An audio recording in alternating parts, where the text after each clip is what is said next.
पौराणिक मान्यताओं के अनुसार चैत्र शुक्ल पक्ष की एकादशी को समस्त पापों का नाश करने वाली एवं सर्व मनोकामना सिद्ध करने वाली माना जाता है।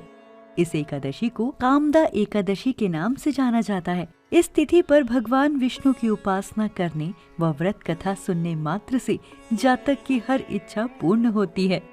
चलिए इस व्रत से जुड़ी पौराणिक कथा का रसपान करते हैं।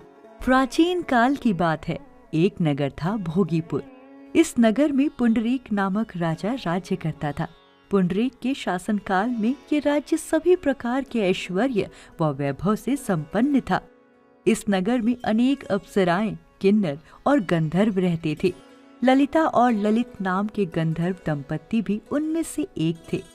इन दोनों पति पत्नी में आपस में इतना गहरा प्रेम था कि यदि दोनों क्षण भर के लिए अलग होते तो व्याकुल हो उठते। एक बार राजा पुंडरीक की सभा में ललित का गायन चल रहा था।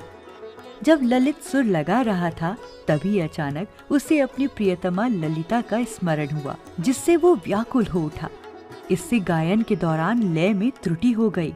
तभी कर्कट नाम के एक नाग ने ललित की मनोदशा भांप ली और राजा पुंडरीक को गायन में त्रुटि होने का कारण बताया।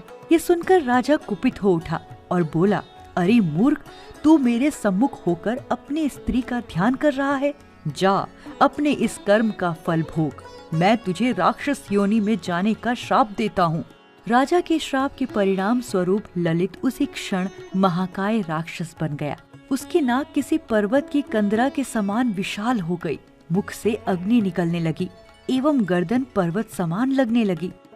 राक्षस योनि प्राप्त करने के पश्चात ललित का शरीर 8 योजन का हो गया। जब ललित की पत्नी ललिता को इस बारे में ज्ञात हुआ तो वो दुख से विकल हो उठी और अपने पति के उद्धार के बारे में विचार करने लगी। राक्षसी योनि मिलने के बाद ललित घने जंगलों के बीच भटकता रहता था एवं ललिता उसके पीछे पीछे व्याकुल हो चलती रहती थी।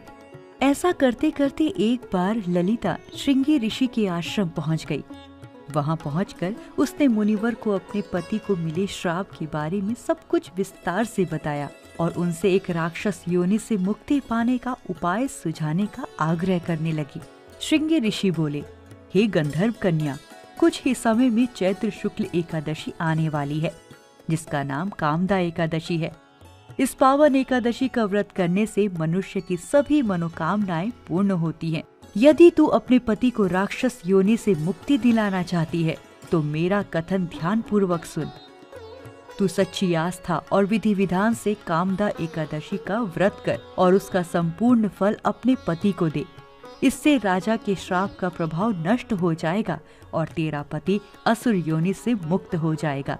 मुनि के आदेश अनुसार ललिता ने चैत्र शुक्ल एकादशी आने पर सच्चे मन से व्रत के नियमों का पालन किया और द्वादशी को ब्राह्मणों के सम्मुख अपने व्रत का फल अपने पति को देती हुई भगवान विष्णु से विनती करने लगी, हे जगदीश, मेरे इस व्रत का फल मेरे पति को प्राप्त हो जाए और वो इस राक्षस योनि से मुक्त हो जाए।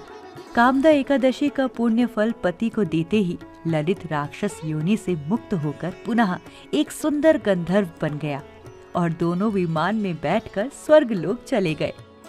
तो भक्तों, ये थी कामदा एकादशी से जुड़ी पौराणिक कथा। हमारी कामना है कि आपको इस व्रत का संपूर्ण फल प्राप्त हो। ऐसे ही धार्मिक जानकारियों के लिए जुड़े रहिए श्री मंदिर पर।